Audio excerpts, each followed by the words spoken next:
সংবাদের ভিত্তিতে জানা যায়, ভোলা সদর জেলার সদর উপজেলা ও তৎসংলগ্ন এলাকায় পুলিশের তালিকাভুক্ত মাদক ব্যবসায়ী মোহাম্মদ শহীদুল ইসলামের নেতৃত্বে একটি চক্র দীর্ঘদিন যাবৎ মাদক ব্যবসা পরিচালনা করে আসছে।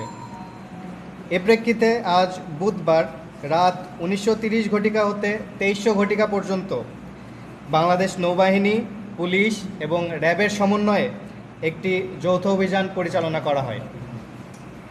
অভিযানে ভোলা সদরের বাপ্তা পাইলট এলাকায় মাদক ব্যবসায়ী মোহাম্মদ শহীদুলের গোপন আস্তানা তল্লাশি করে 187 বোতল ফেন্সিডিল, 28 কেজি 500 গ্রাম গাঁজা, 17 পিস ইয়াবা, একটি রামদা, 6টি অ্যান্ড্রয়েড মোবাইল এবং নগদ 32,080 টাকা সহ 5 জনকে আটক করা হয়।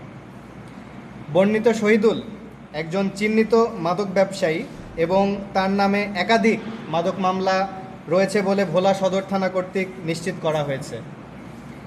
বর্তমানে আটককৃত মাদক ব্যবসায়ী ও জব্দকৃত মাদক ভোলা সদর থানায় হস্তান্তরের কার্যক্রম প্রক্রিয়াধীন। যৌথ বাহিনী কর্তৃক ভবিষ্যতেও জনসাধারণের যান ও মালের নিরাপত্তা প্রদানের নিমিত্তে এরূপ অভিযান অব্যাহত থাকবে। ধন্যবাদ। জি, আমার নাম লেফটেন্যান্ট মুফতাদিউল ইসলাম।